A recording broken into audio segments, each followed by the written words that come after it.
Assalamualaikum warahmatullahi wabarakatuh. Waalaikumsalam warahmatullahi wabarakatuh.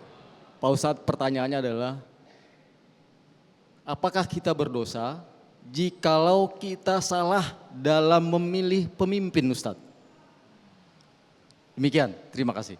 Baik, Salah. pertanyaan yang menarik sekali. Silakan Ustadz Solmed bisa langsung turun menjawab. Ini mau pilkada. Iya. Makanya temanya itu Ustadz. Iya ya benar, kan? tapi bagus ini Iya, Damai iya. Indonesia aku memberikan pencerahan, Iya. panduan-panduan, wawasan-wawasan, kebangsaan, Nusantara. Sebentar lagi kita mau ada hajatan, karena di setiap hajatan itu ada tenda.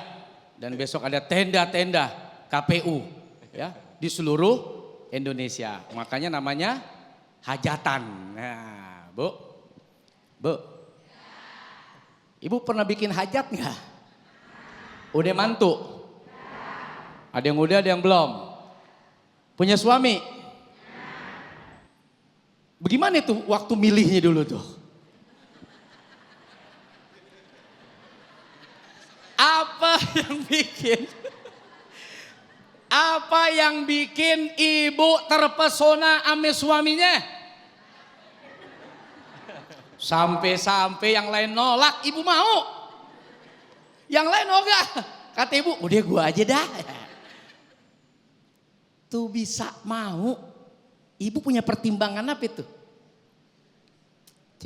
Kagak ada lagi Ustadz. Hah? Kagak ada lagi. Terpaksa. Berarti lawan kotak kosong. Nggak ada saingannya. Saingannya kotak doang. Bu, pernah milih pemimpin buat ibu nanti kalau satu waktu saya punya anak berarti dia mimpin anak saya. Kalau dia jadi mertua berarti dia juga kumpul sama menantu, sama cucu. Bukan cuman di dunia tapi sampai akhirat. Apa pertimbangan ibu pilih dia sebagai suami? Duit? Oke, kita gas. Jabatan, kedudukan. Ibu ibu kena pelet. Tiba-tiba nikah begitu. Tahu Pak Ustadz, atau sih di pelaminan aja. Kayaknya saya dipelet nih. Saat ibu memilih dan menentukan berarti punya pertimbangan. Pertanyaan saya, nyesel nggak? Benar. Yakin? Tuh ada yang giniin tangan. Bukan cuma nyesel, kesel.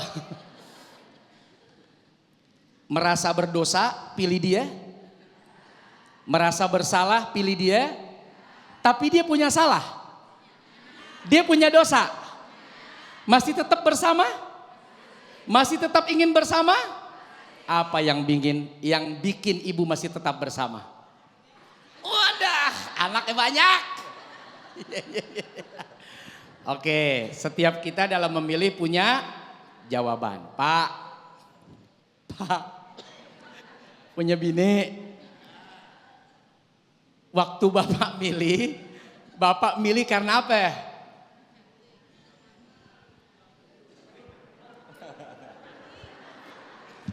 Ada yang jawab, kepergok ansip.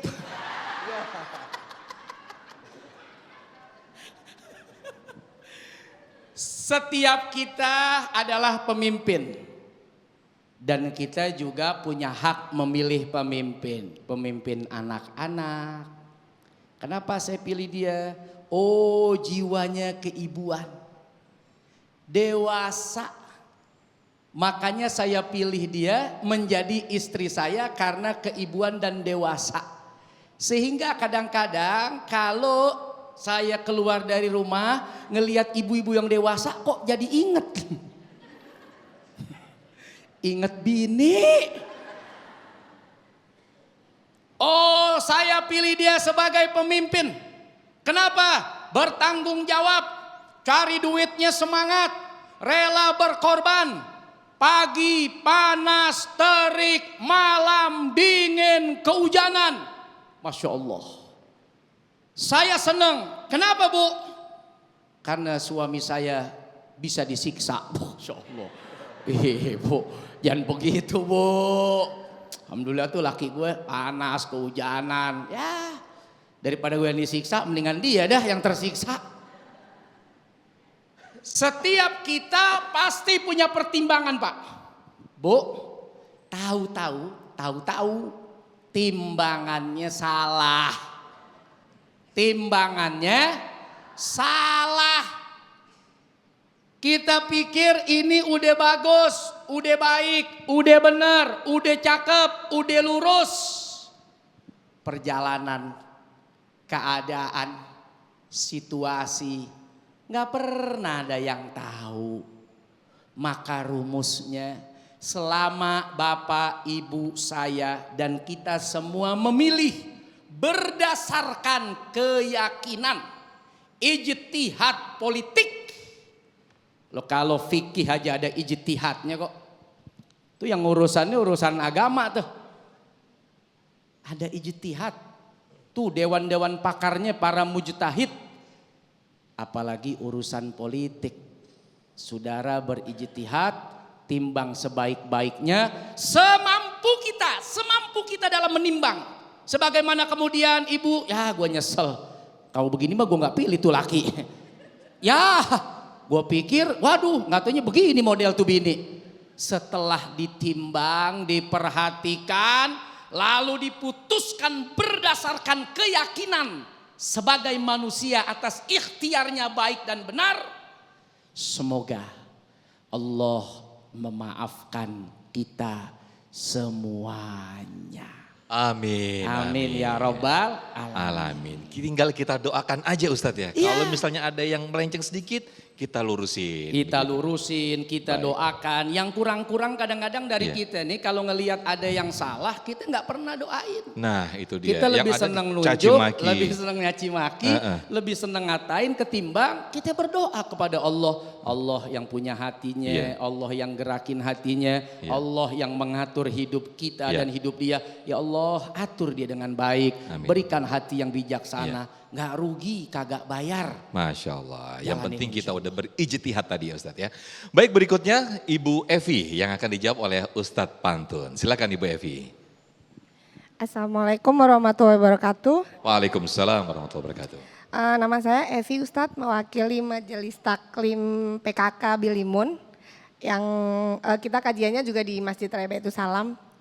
Pertanyaannya adalah, memimpin itu kan tidak mudah ya Ustadz. Tapi sekarang kenapa kayak banyak sekali orang yang berebutan untuk jadi pemimpin dengan segala caranya gitu. Terima kasih. Masya Allah. Menarik pertanyaannya Ibu Evi. Silakan Ustadz Pantun, boleh langsung turun juga. Jadi apa maksud pertanyaannya? Banyak orang yang maju untuk menjadi pemimpin, padahal menjadi pemimpin itu nggak mudah ya Bu Evi ya. Ini banyak orang, kenapa ini? Silakan Ustadz Pantun. Izin ya Guru Salmet. Silakan Ustadz. Hadirin wal hadirat rahimakumullah. Kita berhusnuzon, kenapa banyak sekarang berambisi untuk menjadi pemimpin.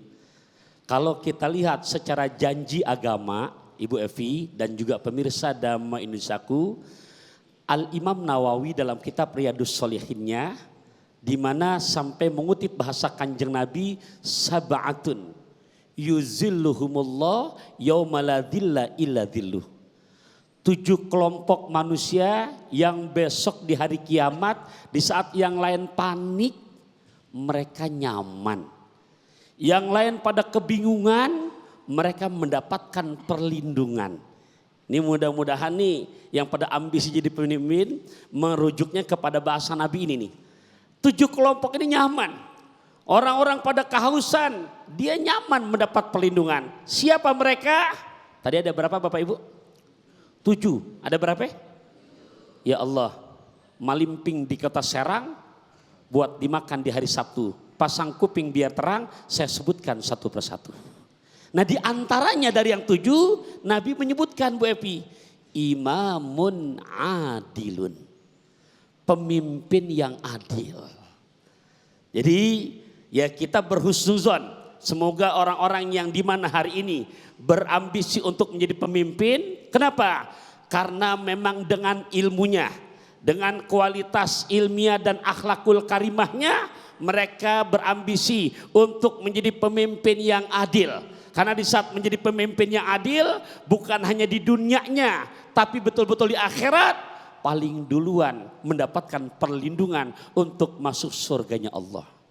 Tapi punten, kalau yang namanya sebelum mimpin berambisi karena urusan fulus, bil fulus mulus, ma fil fulus alamatil manpus. Beneran Bu?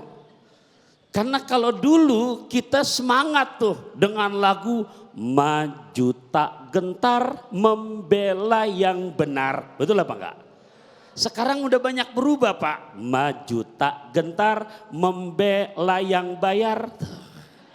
Nah, ini mohon maaf. Di saat sudah ambisinya untuk keduniawian, ternyata kenapa kamu mau jadi pemimpin? Besok kan kalau aku jadi anggota dewan, yarin mereka pada demo. Yang penting kepentingan buat kami secara pribadi, Masya Allah bisa keliling-keliling dunia. Tinggal buat anggaran saja, dari mana hasilnya. Ternyata Bapak Ibu niatnya begini, ini yang kita ngeri. Saya kutip bahasa Ibnu Ruslan dalam kitab Zubatnya.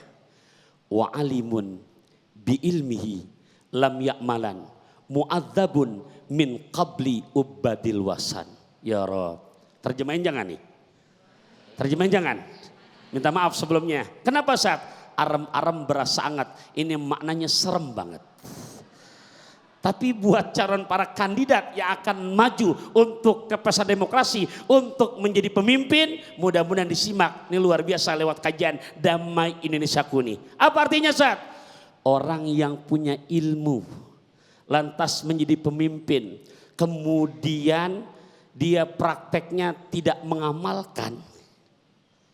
Mohon maaf, paling dulu diseksa sebelum para penyembah berhala diseksa. Tuh Pak, Bu, nih kita juga kepada diri kita, ibu sebagai pemimpin dalam rumah tangganya. Jelas apa enggak nih? Ya Allah, mudah-mudahan dari Filipina langsung ke Madinah. Cakep. Allah jadikan kita memiliki pemimpin yang amanah. Amin, amin ya Rabbal Alamin.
Assalamualaikum warahmatullahi wabarakatuh. Saya Imam Ratrioso dari pengurus Yasalam. Ustadz, kan sekarang kita lagi masuk musim pilkada nih ya. Teman-teman di Indonesia tentu butuh arahan dari antum nih. Bagaimana cara kita menilai para calon pemimpin yang lagi maju ini bahwa mereka sudah mampu memimpin dirinya sendiri. Sehingga mereka layak dan pantas untuk kita coblos, kita pilih jadi pemimpin. Demikian. Baik. Assalamualaikum warahmatullahi wabarakatuh. Waalaikumsalam warahmatullahi wabarakatuh. Pertanyaan yang sangat luar biasa sekali dari Pak Imam. Ustadz Pantun boleh langsung turun ke bawah untuk bisa berlangsung berdialog, silakan. Ada belewa, ada colenak. Cakep. Kayaknya turun ke bawah lebih enak. Asik, iya. Jadi yang pertama untuk kita menentukan mana yang kita pilih, jelas di dalam Al-Quran Pak Imam, surat ke-61 juz ke-28 ayat kedua dan ketiga. Ini referensi Quran langsung yang ngomong. Kita lihat pada figur yang kita lagi mau coblos nih, yang kita mau pilih, apakah sudah prakteknya seperti yang disebutkan. Bismillahirrahmanirrahim. Ya ayyuhalladzina amanu lima taquluna ma la taf'alun. Kabura maqtan indallah an taqulu ma la taf'alun. Nih yang pertama. Hai orang-orang yang beriman, lima taquluna ma la taf'alun. Apakah Anda di mana pandai mengatakan tapi tidak pandai buat mengerjakan? Jadi Bapak Ibu rahimakumullah, kita lihat figur yang kita mau jadikan pimpinan, yang dimana katanya merakyat, apa hanya sebatas untuk menang di konten, atau memang betul-betul turun ke rakyat? Ini yang pertama. Jadi betul-betul antara perkataan dengan perbuatan ada suling, ada peniti. Tidak akan berpaling ke lain hati. Kurang jelas, naik kereta pakai kacamata, tidak ada dusta di antara kita. Karena bicara sekarang mah mohon maaf, untuk bicara pencitraan paling gampang. Memang zamannya sudah hedonisme, betul apa enggak? Nah oleh karenanya itu yang pertama kita lihat. Gimana Ustadz untuk melacaknya? Sekarang mah gampang. Mau tahu Ustadz Pantun, cari dah tuh. Ustadz Pantun, klik, keluar udah semua. Di mana tinggalnya, di mana pondok pesantrennya, di mana bininya, ada berapa bininya, kan begitu tuh. Ini saya pulangkan ke diri saya, siapa aja anak-anaknya, betul apa enggak? Itu yang pertama. Nah yang kedua, Bapak Ibu rahimakumullah, tetap juga jangan lupa bagaimana kriteria untuk menjadi imam. Agama mempunyai barometer. Yang pertama itu tadi. Yang kedua apa? A'lamuhum.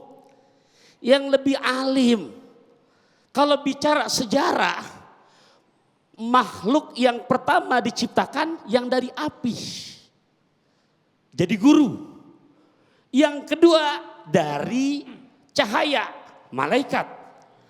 Tampil produk yang ketiga, Quran surat ke-7 juz 8 ayat 11. Walaqad khalaqnakum summa sawwarnakum summa qulna lil malaikati isjudu li adama fasajadu illa iblis lam yakum minas sajidin. Ternyata makhluk yang pertama, yang kedua disuruh sujud hormat sama makhluk produk yang ketiga dari tanah. Naudzubillah min dzalik. Padahal yang paling alim yang dari api loh. Pinter, alim. Tapi mohon maaf, yang sujud cuma yang dari cahaya. Yang dari api ogah. Ditanya sama Quran tuh ayat ke-12-nya. Qala ma mana'aka alla tasjuda iz amartuk. Hei makhluk yang dari api, kenapa inti ogah untuk sujud hormat kepada makhluk yang dari tanah? Apa jawabannya? Qala ana khairu minhu khalaqtani min nar wa khalaqtahu min tin. Nih nanti disimpulkan. Apa jawabannya? Aku dari api, dia mah dari tanah. Aku lebih hebat daripada dia. Aku lebih the best daripada dia. Punten, kira-kira pemimpin begitu walaupun paling dulu, tapi akhlaknya ada apa enggak? Itu sifat menunjukkan tawadu apa takabur? Takabur. Ya Allah ya Rabbi. Jadi betul-betul yang kedua, boleh saya mantun lagi boleh? Boleh? Boleh Ustaz. Pergi nenamu di hari Sabtu. Cakep. Nentengnya salak dan korma. Cakep. Ilmu memang nomor satu, tapi akhlaklah yang jauh lebih utama. Masya Allah, tabarakallah. Terima kasih Ustadz Pantun atas Sama-sama. jawaban yang sangat luar biasa sekali. Emang berat sih Ustadz ya, ketika berpedoman pada ayat kaburo maktan indallahi antaqulu ma la taf'alun ini berat Naudzubillah banget sih. dzalik. Ya. Jadi seperti kita untuk dihindarkan dari sifat zolim ini, Masya Allah. Mudah-mudahan kita Paling duluan diseksa sebelum penyembah berhala diseksa. itu dia. Naudzubillah. Ngomong, merintah-merintah tapi nggak ngelakuin. Masya Allah. Nah Kami persilakan untuk jamaah ibu-ibu yang insya Allah akan dijawab oleh guru kita Ustaz Solmed. Ibu Reni ya, silakan Ibu Reni boleh berdiri. Assalamualaikum warahmatullahi wabarakatuh. Waalaikumsalam warahmatullahi wabarakatuh. Ustadz izin bertanya, nama saya Reni dari Jamaah Taklim Baitus Salam. Bagaimana cara kita menjadi pemimpin bagi diri kita sendiri sebelum kita memimpin mungkin orang lain atau keluarga kita, anak-anak kita. Terima kasih Ustadz. Baik, terima kasih Ibu Reni. Masya Allah. Allah Subhanahu wa Ta'ala itu kan pernah berfirman kepada malaikat akan menciptakan khalifah. Siapa yang dimaksud oleh Allah khalifah? Siapa lagi kalau bukan kita nih manusia. Artinya apa? Di dalam sifat kemanusiaan seseorang itu sudah ada berarti benih-benih kepemimpinan. Diberikan oleh Allah akal. Ada orang gagah, tinggi, cakep. Karena sering lari, bolak-balik. Nggak pernah naik mobil, nggak pernah naik motor. Tiap hari kemana aja pergi badannya sehat, gagah perkasa. Tapi ketawa sendirian. Celana nggak make, baju juga kagak, tapi gagah, kuat dia. Ibu mau pilih nggak nih orang? Gagah, suruh ngangkat tapi juga mau tuh. Tapi mau nggak milih? Kenapa? Karena akalnya tidak ada. Di antara instrumen kepemimpinan yang Allah Subhanahu wa Ta'ala titipkan kepada kita adalah akal. Dengan akal ini kita berkreasi, kita berinovasi, kita mampu melakukan terobosan demi terobosan. Sehingga dunia yang tadinya tidak ada apa-apa kecuali hanya laut, darat, pohon. Orang mau pergi jalan kaki, ada lagi yang Flintstone. Gue pernah nonton film Flintstone belum? Flintstone, tuh yang manusia purba. Waduh, udah jalan, dia bawa bentuk kayak mobil-mobilan. Kan mendingan itu ngeberat-ngeberatin aja, itu perasaan saya ya. Gue bilang dia begini tapi itu. Tapi di atas mobil-mobilan. Tapi yang jalan kakinya, Flintstone tuh. Ya tuh begitu lu mau gak usah pakai mobil-mobilan, lu jalan aja begini. Sampai kemudian, Masya Allah. Lihat dah, mobil apa yang gak ada di Indonesia? Mobil apa Bu? Mobil SMK yang belum ada. Yang lainnya mau udah ada. Buatan Indonesia yang belum ada. Kita doain mudah-mudahan Indonesia mampu membuat mobil sendiri. Begitu dong. Vietnam udah. Malaysia udah. Cina udah. Indonesia kita doain. Potensinya besar. Kekayaan alamnya besar. Sampai Elon Musk saja mau bikin baterai. Masa Mas Elon gak mau bikin baterai di rumah sendiri? Kenapa itu orang barat, orang luar melihat Indonesia punya potensi yang luar biasa. Sehingga orang berbondong-bondong naruh duit gede-gedean.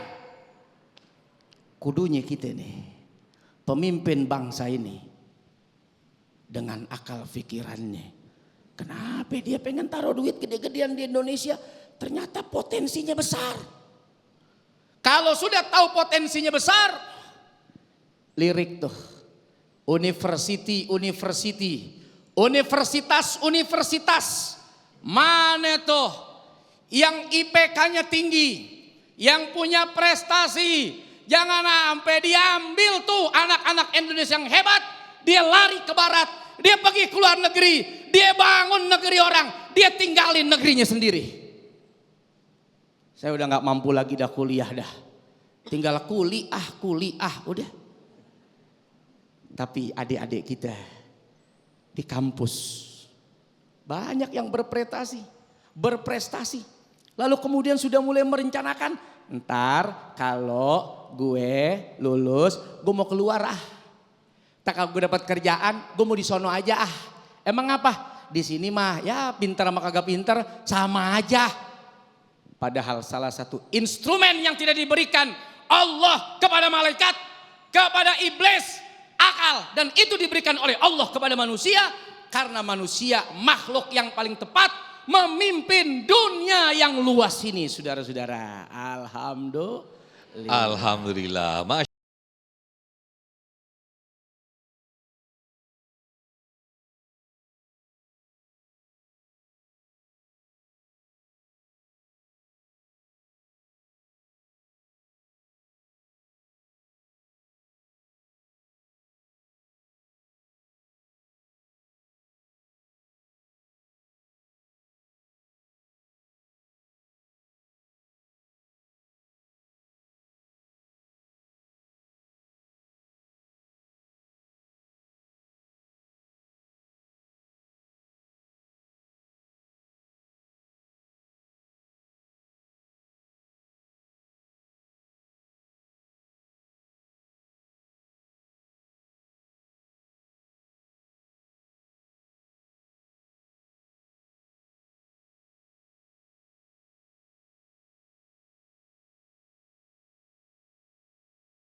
Assalamualaikum warahmatullahi wabarakatuh. Waalaikumsalam warahmatullahi wabarakatuh.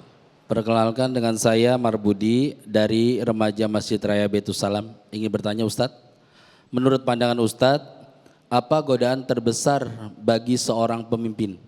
Demikian, terima kasih. Wassalamualaikum warahmatullahi wabarakatuh. Waalaikumsalam. Godaan terbesar atau godaan terbanyak ini?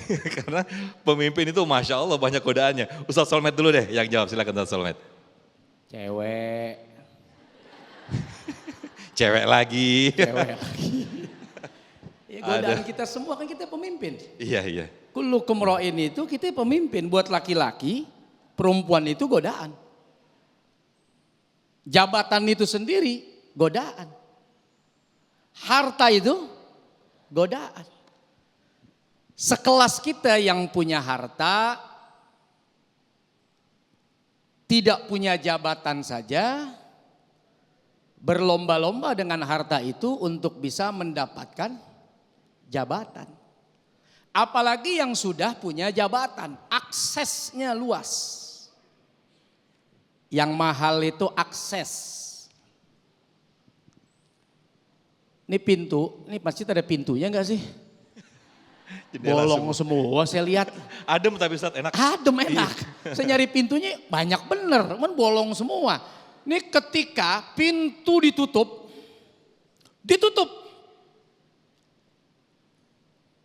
Ada satu orang yang punya akses bisa masuk. Tiba-tiba ada orang yang pengen masuk ke masjid ini, di tengah semua orang gak bisa masuk kecuali dia kepengen dan dia punya aksesnya. Kenapa? Karena dia merbotnya. Ya dia pegang kuncinya. Hate sekelas merbot. Apa yang merbot itu? Ya merbot ya. Tamir. Ya Betawi merbot. Hate sekelas merbot punya kehormatan karena dia pemilik kunci akses masuk masjid ini. Bagaimana kalau sekelas presiden, menteri, gubernur, wali kota, bupati, apa lagi? Anggota dewan, apa lagi? Camat lagi, lurah, RW, RT. Masya Allah. Kebayang deh. Akses yang tidak dimiliki, dia punya. Akses yang orang tidak punya, dia ada.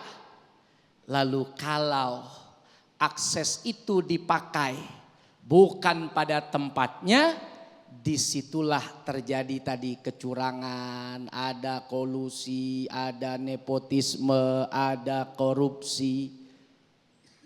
Belum lagi kalau ada tawar-menawar. Gua kasih nih, tapi wani piro. Makanya banyak kejadian, apa? Mau jadi apa? Dia setor. Mau jadi apa? Karena yang punya akses dia doang, tanda tangannya cuma dia yang punya. Ya. Ibu mau bagus lagi tanda tangannya, kagak laku. Bapak mau cakep ya belajar tanda tangan tiap hari, kagak laku. Tetap aja tuh orang kagak naik jabatannya. Baik. Tapi biar kate tuh orang, tanda tangan belepotan, belajar nggak pernah tanda tangannya, jelek. Tapi karena jabatannya, syuk, tanda tangan dia punya akses naikin orang jadi direktur. Masya Allah. Naikin orang jadi pimpinan di sebuah perusahaan atau di sebuah tempat. Baik. Jadi akses yang mahal kalau jabatan itu. Jadi salah satu godaan kalau menurut Ustaz Yap. Solomit yang terbesar adalah akses. Akses. Karena akses Ya. itu jual belinya nanti bisa macam-macam tuh. Iya. Bisa cewek. Bisa kemana-mana ya Ustaz ya. Cewek lagi. Baik. Lagi. Oke. Atau baik. harta atau yang macam-macam. Baik. Kalau Ustaz Solomit akses, kalau Ustaz Pantun apa nih godaan terbesar? Iya, udah menjadi rahasia umum harta tahta wanita.